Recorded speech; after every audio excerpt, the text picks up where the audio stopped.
all about keeping the virus out of Queensland, protecting the lives of Queenslanders so that we can continue with our plan to recover our economy and get people back to work. The Chief Health Officer and the Deputy Commissioner will say a few words in a moment about reports that there are protests planned to be held this weekend. And I want to say very clearly that any breach of our health directions could put the lives of Queenslanders at risk. We are not out of the woods yet from those cases that we have confirmed over the last week or so. And to people who are concerned about the treatment of refugees, I understand your concern. I appreciate your concern. However, your concern is with decisions of the federal government, not with Queenslanders who could be put at risk, whose health could be put at risk if these protests were to go ahead. If the weekend goes well, if we continue to not record cases of community transmission, the Chief Health Officer hopes to, next week, be able to lift the restrictions on people visiting aged care facilities. That's what's at stake here, whether hundreds of Queenslanders can have their families visit them in their nursing homes or not. The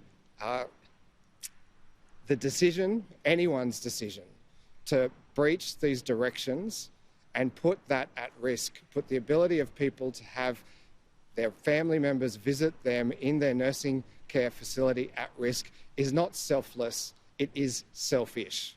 They should not think for a moment that they are part of one of the world's great protest movements. Those great protest movements put their own lives at risk. Those protests put their own lives at risk, not the lives of others, not the lives of innocent people. And as the Deputy Commissioner will underline, we will not allow them to proceed.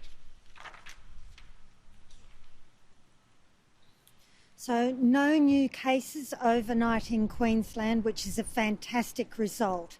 And we can start to think that we might be able to relax at the start of next week if we have another 2 days of no new community-acquired cases.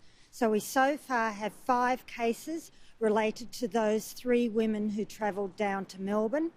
And if we have no further cases in the next few days, then we'll be able to review all of those onerous restrictions we put in place. But please, we can't yet relax. This weekend, it is really, really important that if anyone is unwell, develops any symptoms, has any symptoms, they immediately isolate and come forward and get tested. And I ask every single Queenslander, this weekend we have to absolutely follow all those social distancing rules. They are really important. Maintain 1.5 metre distance at all times, wash your hands, small gatherings, all of those things are critical.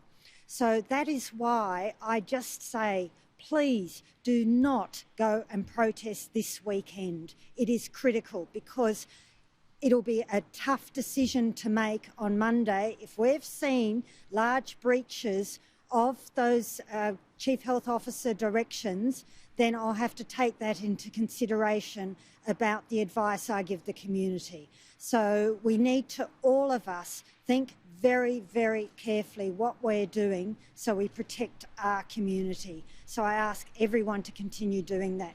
Queenslanders have been amazing to see the number of people who've come forward since that group returned from Melbourne to be tested and to cope with all of those delays at the fever clinics that we saw, to cope with waiting for those results and the anxiety that that causes, to do all of that and potentially have it undone because people breach those requirements this weekend would be an awful thing to see. So I do encourage everyone, please continue doing what you've been doing, continue following all the directions. Now, as of 1 a.m. Saturday, our borders have toughened again because of what we are continuing to see in New South Wales. So New South Wales has done such a brilliant job to maintain where they are. But despite that, they're still seeing every single day cases that they can't link back to known outbreaks. So that's why we really, to keep Queenslanders safe, we need to reinstitute those border controls. It means a lot of inconvenience for a lot of people. I understand that. And we've seen large numbers of Queenslanders coming back through the borders in the last few days, which is good.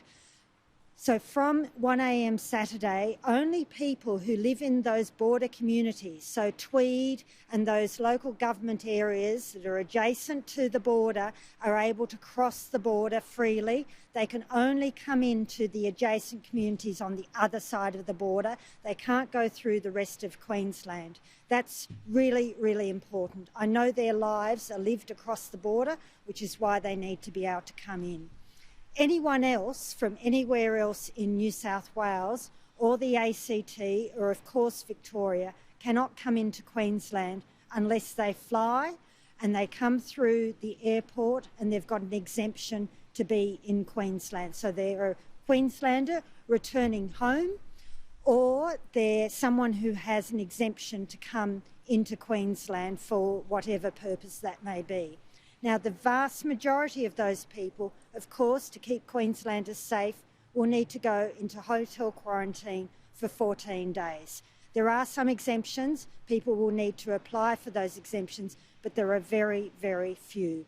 And that is so important for us to do at this point in time while we see those ongoing cases happening in New South Wales and the ACT. And really, it's about them having to manage those cases that came through into both New South Wales and ACT that came through into their states from Victoria. Now that they have closed their border and New South Wales has introduced mandatory hotel quarantine for Victorians or people who've been in Victoria coming into New South Wales, that will assist them to get on top of all of their cases. So hopefully we will be able to remove those restrictions as soon as New South Wales has been able to get on top of their cases. And I have great confidence that they'll be able to do that.